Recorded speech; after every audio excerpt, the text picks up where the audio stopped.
तो अभी resolution of A vector का मीनिंग क्या है और रिजोल्यूशन ऑफ ए वेक्टर की ज़रूरत क्या है, ये बात आपको समझ में आ गई है। अब अगला इसमें प्रश्न था कि रेजोल्यूशन ऑफ ए वेक्टर करें कैसे, यानी जिस आदमी ने इस एग्जाम्पल में थीटा 1 और थीटा 2 एंगल की सहायता से F1 और F2 की वैल्यू कैलकुलेट कर ली और फिर दो आदमियों को यहाँ पर नियुक्त कर दिया, एक आदमी को तो यहाँ और एक आदमी को यहाँ, और उनको आदेश दे दिया भाई तुम तो खींचो इधर इतने न्यूटन से और तुम खींचो इधर इतने न्यूटन से। तो एक आदमी ने तो गाय को इधर खींचा कुछ न्यूटन से और एक आदमी ने गाय को इधर खींचा कुछ न्यूटन से, और गाय ना इधर गई और ना इधर गई, गाय सीधी इधर गई और निकल गई और गाय माता बच गई और उसका फिर हमने मीठा मीठा दूध पी लिया, तो गाय को बचा लिया। तो लेकिन बचाया किसने? उस आदमी ने जो ये जानता था कि F1 और F2 की वैल्यू कैसे निकालें। यानी हमें अब ये लर्न करना है कि किसी गिवन वेक्टर का, यहाँ पर गिवन के वेक्टर क्या है 500 न्यूटन का जो कि इधर है, किसी गिवन वेक्टर का किन्हीं गिवन डायरेक्शंस में, यानी डायरेक्शंस भी दे रखी होंगी, किन डायरेक्शन में उसके हमने कंपोनेंट चाहिए, नीड के अकॉर्डिंग डायरेक्शन दे रखी होंगी, जरूरत जो है उसके अनुसार। तो किसी गिवन वेक्टर का किन्हीं गिवन डायरेक्शन में कंपोनेंट कैसे डिटरमाइन करें, ये मैंने आपको अभी समझाना है, अभी लर्निंग आपकी हो जाएगी।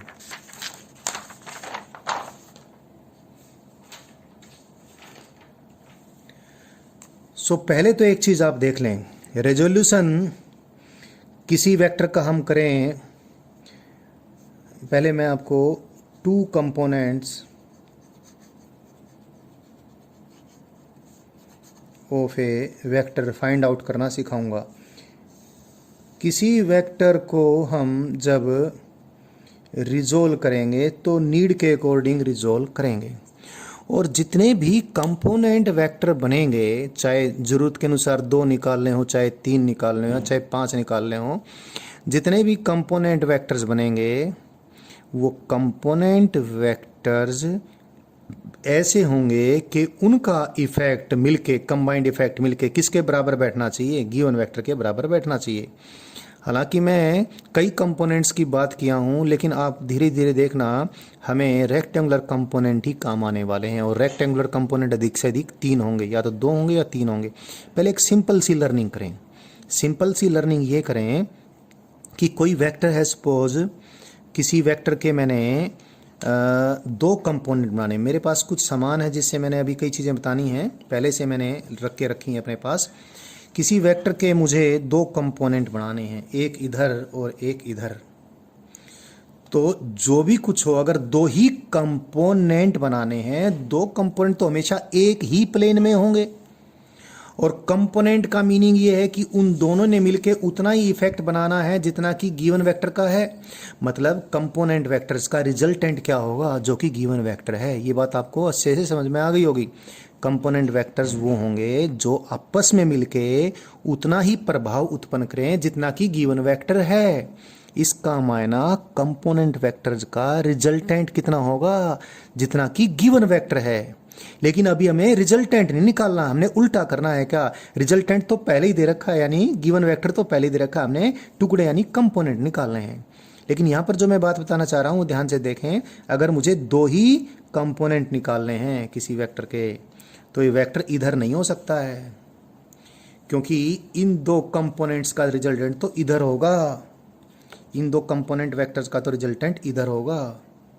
तो अगर किसी वेक्टर के 2 कंपोनेंट ही निकालने हैं तो उस वेक्टर को उन दोनों कंपोनेंट के प्लेन में ही लेटना पड़ेगा। क्यों? क्योंकि कंपोनेंट वेक्टर्स का रिजल्टेंट मिलके गिवन वेक्टर के बराबर आना ही आना पड़ेगा, तो ही उस गिवन वेक्टर के वो कंपोनेंट कहलाएंगे। इसका मायना ये हुआ कि यदि किसी वेक्टर के सिर्फ 2 कंपोनेंट वेक्टर ही डिटरमाइन करने हैं तो वो दोनों कंपोनेंट वेक्टर्स और गिवन वेक्टर एक ही प्लेन में होने चाहिए। इस बात को हमने लर्न कर लिया है, और अब हम क्या कर लें? 2 कंपोनेंट निकाल लें किसी वेक्टर के। देखो मैंने एनी 2 कंपोनेंट, एनी भी लिख देता हूं मैं, any 2 components of A vector की बात करनी है, क्योंकि अभी रेक्टेंगुलर की भी करूंगा, लेकिन रेक्टेंगुलर के बजाय कोई और कंपोनेंट भी आपको निकालने आने चाहिए। एक बार फिर पिछली बात को मैं रिपीट कर देता हूं। कंपोनेंट्स जब भी हमने निकालने होंगे नीड के अनुसार निकालने होंगे, और किसके निकालने होंगे, किसी कुसी के नहीं, दे रखा होगा मैं वेक्टर कि ये वेक्टर है जी। सपोज ये वेक्टर कोई वेक्टर v है, हमें ऑलरेडी मालूम होगा कि किस वेक्टर के कंपोनेंट निकालने, इस v वेक्टर के कंपोनेंट निकालने। तो जिस वेक्टर के कंपोनेंट निकालने हैं उसकी हमें क्या मालूम है, सब कुछ मालूम है। वेक्टर की सब कुछ मालूम होने का मतलब क्या, वेक्टर की मैग्नीट्यूड भी मालूम है और वेक्टर की डायरेक्शन भी मालूम है। और जब कंपोनेंट निकालने हैं, क्योंकि नीड के अनुसार ही, ज़रूरत के अनुसार ही निकालने हैं, तो जिन दिशाओं में कंपोनेंट निकालने होंगे वो दिशाएं भी हमें मालूम होंगी। ये बात आप ध्यान से समझ लें। तो इस वेक्टर के कंपोनेंट निकालने हैं किन डायरेक्शन में, वो डायरेक्शन में मालूम है। सपोज एक डायरेक्शन तो ये है, और मैंने एक आपको जब यूनिट वेक्टर पढ़ाए तो एक बात बता दिया था, डायरेक्शंस को शो करने का सबसे अच्छा तरीका उस डायरेक्शन के लोगों को यूनिट वेक्टर सेलेक्ट कर लें। तो ये एक डायरेक्शन तो ये है, जो डायरेक्शन गिवन वेक्टर के साथ अल्फा एंगल बनाती है, और इधर एक यूनिट वेक्टर ले लिया मैंने एन कैप। एक डायरेक्शन और भी है जो गिवन वेक्टर के साथ बीटा एंगल बनाती है, और इस डायरेक्शन को भी शो करने के लिए इधर भी एक यूनिट वेक्टर ले लेता हूं मैं। ये मैंने यूनिट वेक्टर एन कैप ले लिया, ये यूनिट वेक्टर सपोज मैं के कैप ले लेता हूं। तो ये आई कैप, एन कैप एंड के कैप, ये दोनों डायरेक्शंस और ये गिवन वेक्टर एक ही प्लेन में है। हमें ये डायरेक्शंस भी मालूम हैं और हमें ये वेक्टर भी मालूम है। अब इस वेक्टर के मुझे दो टुकड़े वेक्टर खोजने हैं, एक तो इधर एक इधर, और इस प्रकार खोजने हैं कि वो मिलके उतना इफेक्ट पैदा करें जितना कि ये गिवन वेक्टर ने किया है। सपोज इधर इसका जो कंपोनेंट है उसकी मैग्नीट्यूड, सपोज मैग्नीट्यूड लैम्डा है। क्या v वेक्टर का इधर जो कंपोनेंट आएगा उसकी मैग्नीट्यूड सपोज लैम्डा है, और डायरेक्शन कौन सी है, एन कैप। मैंने बताया था किसी डायरेक्शन में वेक्टर लिखने का तरीका क्या है, उस वेक्टर की मैग्नीट्यूड को उस दिशा में जो यूनिट वेक्टर है उससे मल्टीप्लाई कर दें। तो v वेक्टर का इधर component lambda n cap, lambda की वैल्यू निकालनी है, एन कैप तो ऑलरेडी मालूम है, ये डायरेक्शन एन कैप है। और सपोज v वेक्टर का इधर जो कंपोनेंट है उसकी मैग्नीट्यूड म्यू है, म्यू, और डायरेक्शन कौन सी है, के कैप। तो इधर कंपोनेंट जो आएगा वो म्यू के कैप होगा। तो अगर म्यू इस v वेक्टर का इधर कंपोनेंट है और लैम्डा इस v वेक्टर का इधर कंपोनेंट है, तो सचमुच ही यदि एक कंपोनेंट है तो ये बात निश्चित रूप से होगी ही होगी कि म्यू के कैप, ये वेक्टर म्यू के cap plus lambda n cap, बेचारे दोनों को मिलकर कितना प्रभाव उत्पन्न करना ही करना पड़ेगा जितना कि गिवन वेक्टर v का है। अगर ये दोनों मिलकर v के बराबर प्रभाव उत्पन्न नहीं करते हैं तो ये दोनों v के कंपोनेंट नहीं हैं। यानी एक वेक्टर में इधर इसमें सारी बात आ गई है। अब मुझे एक वेक्टर तो इधर लेना है जी और एक इधर लेना है कि दोनों वेक्टर्स का रिजल्टेंट ये आ जाए। तो अब देखो, आपको already parallelogram law of vector addition मालूम है।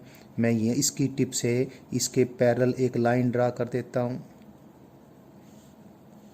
या तो ट्रायंगल लॉ से देख लो या पैरेललोग्राम लॉ से, और इसके पैरेलल भी एक लाइन ड्रा कर देता हूँ। तो अब देखो, इतना वेक्टर तो एक इधर ले लूँ और इतना वेक्टर एक इधर ले लूँ, तो इन दोनों वेक्टर्स का resultant parallelogram law of vector addition से देखो कितना आ गया, इतना, यानी v वेक्टर के बराबर आ गया। इसका मतलब लैम्डा एन कैप कितना है, ये वेक्टर है, और म्यू के कैप कितना है, ये वेक्टर है। मैंने थोड़ी देर पहले बोला था क्योंकि वेक्टर एडिशन सीख चुके हैं और रेजोल्यूशन ऑफ वेक्टर एडिशन का बिल्कुल उल्टा है। तो वेक्टर एडिशन सीख लिया है तो रेजोल्यूशन ऑफ वेक्टर भी हमने सीख लिया है, बस थोड़ी चीज़ें डिफाइन करनी थी, बस अभी होने वाला है सारा कुछ। तो इस v वेक्टर के मुझे दो कंपोनेंट चाहिए थे, एक एन कैप डायरेक्शन में, एक के कैप डायरेक्शन। मैंने ग्राफिकल मेथड से देख लिया है, और अगर ग्राफिकल मेथड समझ में आ गया तो मैथमेटिक्स कोई बड़ी बात नहीं, वो तो अभी हो ही जाएगा। मुझे क्या निकालना है, मुझे दिया हुआ क्या है, एक तो v वेक्टर दे रखा है, v वेक्टर की डायरेक्शन दे रखी है, और v वेक्टर की डायरेक्शन के साथ एन कैप और के कैप दे रखी है, यानी एन कैप और v वेक्टर के बीच एंगल अल्फा दे रखा है, और के कैप और v वेक्टर के बीच एंगल बीटा दे रखा है। तो इस गिवन इंफॉर्मेशन से मुझे लैम्डा एंड म्यू डिटरमाइन करना है। ये बस अभी होने वाला है। ये एंगल अल्फा है और ये एंगल कितना हो गया, अल्टरनेट एंगल हो गया, बीटा हो गया, और ये एंगल कितना हो जाएगा इस ट्रायंगल का, ये एंगल अल्फा, ये एंगल अल्फा, ये कितना 180 माइनस अल्फा प्लस बीटा। तो अब देखें बच्चों, जो मैंने आपको, मैं कलर्ड पेन ले आया हूँ। इस ट्रायंगल को आप देख लीजिए। इस ट्रायंगल में मैं अब क्या लगा दूँ, साइन ला लगा देता हूँ। लगा दें साइन ला। साइन ला क्या है? साइन ला है side divide by opposite angle. ये साइड किसको रिप्रेजेंट करती है? वी को।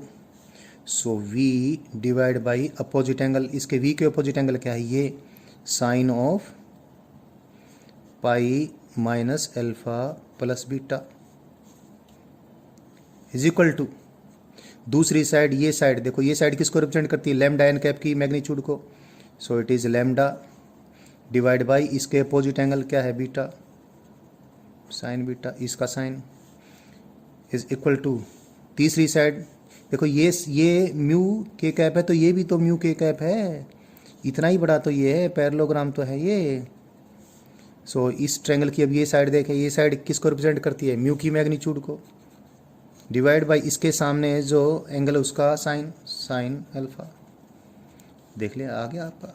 Mu is equal to v into sine alpha, इसको यूज़ करते हैं इस इक्वेशन को, divide by sine of 180 degree minus seven angle is sine of that angle, sine alpha plus beta. And lambda भी निकल गया। लेमडा कितना? यहाँ इन दोनों को बराबर कर दें। लेमडा कितना आ गया? V into sine beta divide by sine alpha plus beta. तो जो गाय वाला एग्जाम्पल था, उस गाय वाले एग्जाम्पल में उस सारी नाटक को कंट्रोल करने वाला आदमी था, उसको फिजिक्स आती थी और उसको एक कैलकुलेशन करनी आती थी और उसको अल्फा बीटा यानी थीटा 1 थीटा 2 एंगल मालूम थे। तो उसने रस्सी से एक डायरेक्शन में कितना फोर्स लगेगा, दूसरी डायरेक्शन में कितना फोर्स लगेगा, उसने कैलकुलेशन कर लिया और वो फोर्सेज लगाए और वो गाय बाहर निकल गई। तो हमने रिजोल्यूशन ऑफ वेक्टर्स क्या है, मीनिंग क्या है, ज़रूरत क्या है, कैसे करें, काफ़ी कुछ जान लिया है। अभी चीज़ें और भी हैं, अभी हमने और भी समझना है। अभी मैंने एनी टू कंपोनेंट निकालना सिखाए हैं। हालांकि ये सीखना था लेकिन ये इतना इंपॉर्टेंट है नहीं। इंपॉर्टेंट का मतलब यूजफुल इतना नहीं है। यूजफुल क्या है? Rectangular components. तो अभी मैं दो चीज़ सिखाने वाला हूँ, एक तो 2 रेक्टेंगुलर कंपोनेंट्स निकालना और एक 3 रेक्टेंगुलर कंपोनेंट्स निकालना।